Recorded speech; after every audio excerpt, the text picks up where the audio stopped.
भोलेनाथ है साथ मेरे, माँ लक्ष्मी का है हाथ धरा।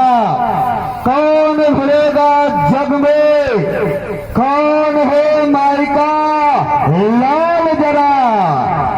ये अष्ट गुरु ज्ञानी पृथ्वी पर जितने भी मनुष्य है, अष्ट गुरुओं की संतान सप्तऋषि, 8 में गुरु शुक्राचार्य जी महाराज, अष्ट गुरु ज्ञानी जाके वेद मुखवाणी, जिनके मुखार बिंद से निकला हुआ प्रत्येक शब्द वेदों का शब्द है। जाके वेद मुखवाणी सोहे भवन में भवानी, भव माने संसार और भव माने वाम अंग, वाम अंग में विराजमान माता पार्वती के चरणों में प्रणाम करते हुए अष्ट गुरु ज्ञानी जाके वेद मुखवाणी सोहे भवन में भवानी सुख संपदा रहा करे। मंडन की माला जाके चंद्रमा हो ललाट सोहे, दासन पे दास दुख दारिद्र दहा करे। 4 दौल बंदे जाके द्वार पाल आनंदे, कहे कवि आनंदे नर नाहा हा हा करे। एक जगत बसाए उस यमराज की कहा बसाए, जब भोलेनाथ है सहाय तो भयंकर मेरो कहा करे। ऐसा सुंदर दिव्य भव्यता के साथ में हमारे भोज भवन भोलेनाथ का श्रृंगार है। महामंत्रियों, राजा को संभालते हुए राज्य के साथ साथ नियम बनाए गए कि राजा के साथ साथ 18 अंग होते हैं। वो 18 अंग मंत्री कौन कौन से हैं, आप सभी को मैं सुनाता हूँ। राजाओं के हुआ करते सदा 18 अंग, जिनसे चलता राज्य का वह सारा प्रबंध। कौन कौन से? मंत्री, खजांची, सेनापति, वेतनदाता, व्यापार सचिव, ये राज, पुरोहित, द्वारपाल, वन रक्षक, कारागार सचिव, न्यायी, रसोईया, अभिभावक, गुरु राज्यज्ञा कहने वाला हो, दरोगा, वैद, महल वाली, डेयरी पर नित रहने वाला हो। यह राजा ये 18 अंग, इनका विचार रखे राजा, अधिकार में दे, परिपूर्ण अधिकार रखे राजा। कहीं ऐसा ना हो परस्पर हो जाए लगाव इनका, कुछ गुप्तचरों द्वारा समझे कब्ज भाव होगा। क्योंकि लख चंड वदंसी कामिन को दामिन सी दम की घन में जादू सा एकदम कर डाला, जो दहेज रही पूरे मन में। श्री बल्लभ राजा जब जितने मुस्सा योद्धा न हो तब में, क्योंकि इंद्र हो मैं इंद्र, देवाधिपति महाराज जय राजेंद्र इंद्र हो, मुझे जानते हर खासोयाम है। ताबे में मेरे 2 परी जिन्नो तमाम है, तीनों वसर में सब मेरे गुलाम है। ताज में परियों का, दिग्पालों का रक्षपाल, बजधारी मैतवल, दुष्ट जनों का महापाल। ध्यान जिनका हरि में, उनका रक्षक मैं सदा। अरे जो नहीं भजते हरि को, उनके लिए मेरी गदा। चलता हूँ ऐरावत पर, बज को संभल के, कोई भी नहीं कर सकता मेरा मुकाबला है। क्योंकि जो विजेता लोग विष्णु धाम का विश्व में डंका बज रहा,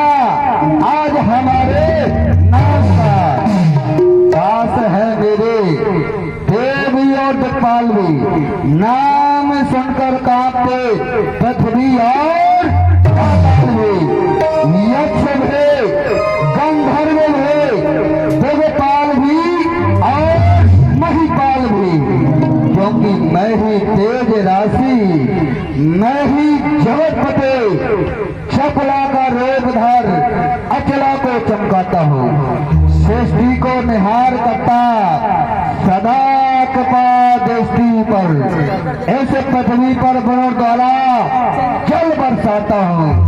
वरुण भरे पानी पवन डुलावे चमर, पाचक का काम अग्नि से कराता हूँ, सुरों में सुरेंद्र, अरे देवों में देवेंद्र, इंद्र राज में कहता हूँ, ऐसा प्रताप है हमारा। चंद्र देव, सूर्य देव, काल देव, बनोर देव, 33 करोड़ देवता हमारा राज खोलते ही सभी अपने अपने कार्य में सुचारू नित रहते हो। आज की सभा में एक प्रश्न है आप सभी मंत्रियों के लिए, चंद्रदेव और सूर्यदेव के लिए विशेष प्रश्न है।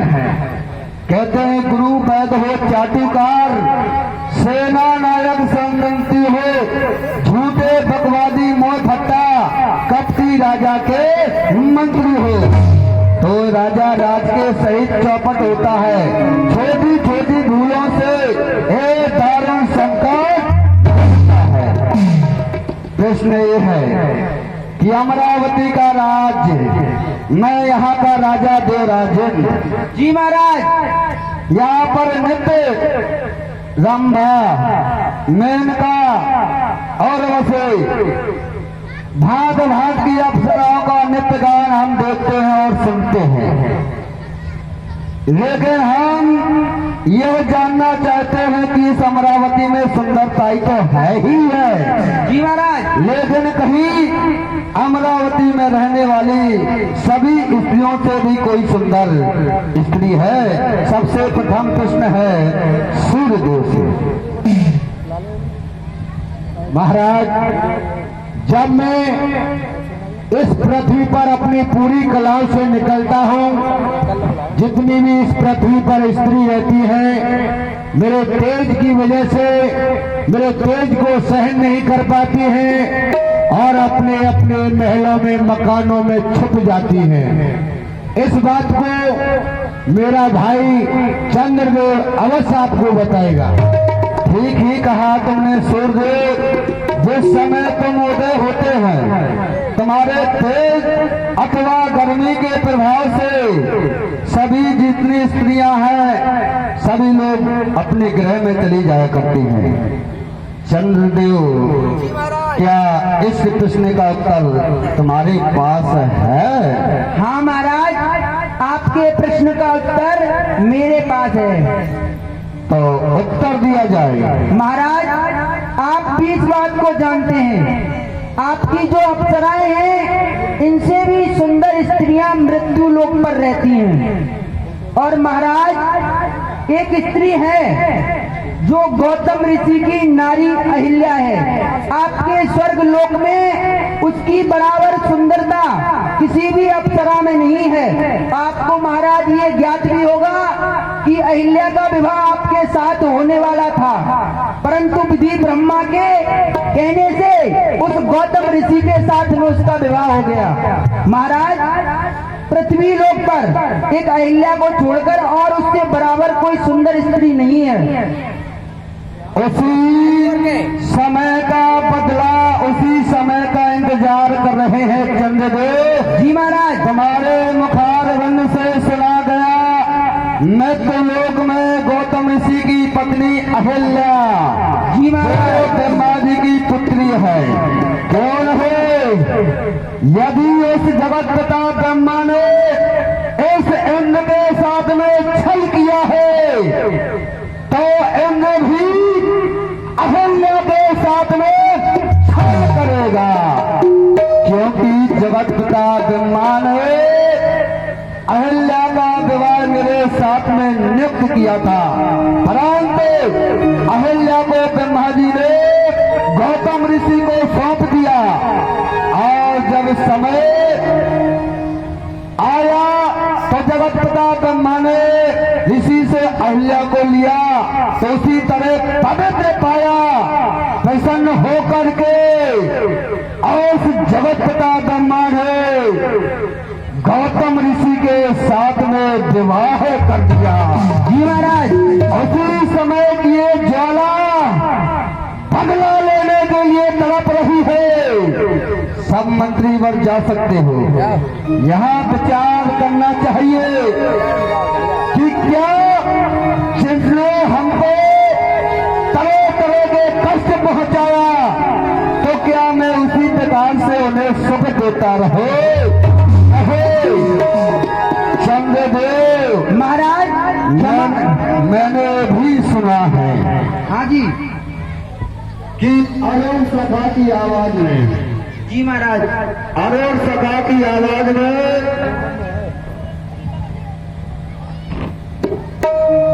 महाराज क्षमा करें, मैं एक बात कहना चाहता हूँ। कहो। महाराज जो आपके पास है उसी में प्रसन्न रहना चाहिए। पराये धन और पराई स्त्री पर कभी भी अपनी दृष्टि नहीं डालनी चाहिए। परंतु मैं तो आपका सेवक हूँ, जैसी आपकी आज्ञा होगी वैसा ही मुझे पालन करना होगा। भला किसी का कर न सको तो बुरा किसी का मत करना, उसको नहीं बन सकते हो तुम, साथी बनकर मत रहना।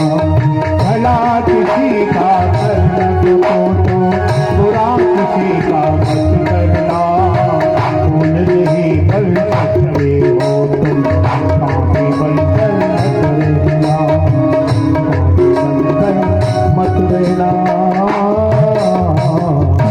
वाह चंद्रदेव, इतना ज्ञान मेरे सामने प्रकट कर रहे हो कि कभी पराई स्त्री पर नजर अथवा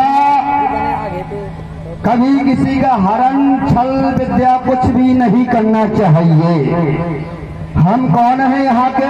आप यहाँ के महाराज हैं। और तुम कौन हो? हम यहाँ के तुच्छ सेवक हैं। और राजा की आज्ञा पालन करना हमारा धर्म है महाराज। तो धर्म के विपरीत क्यों चल रहे हो? क्षमा करें महाराज। क्योंकि किस नशे में धूम है, हमेशा याद रखना, किस नशे में धूम है, किस नशे में तर है।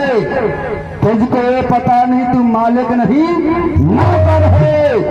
हम यहाँ के राजा है, और राजा परम स्वतंत्र होता है। केवल तुमको मेरी आज्ञा का पालन करना है। जी महाराज। अरुण सभा की आवाज सुन करके प्रातः काल बोलता है अरुण सभा।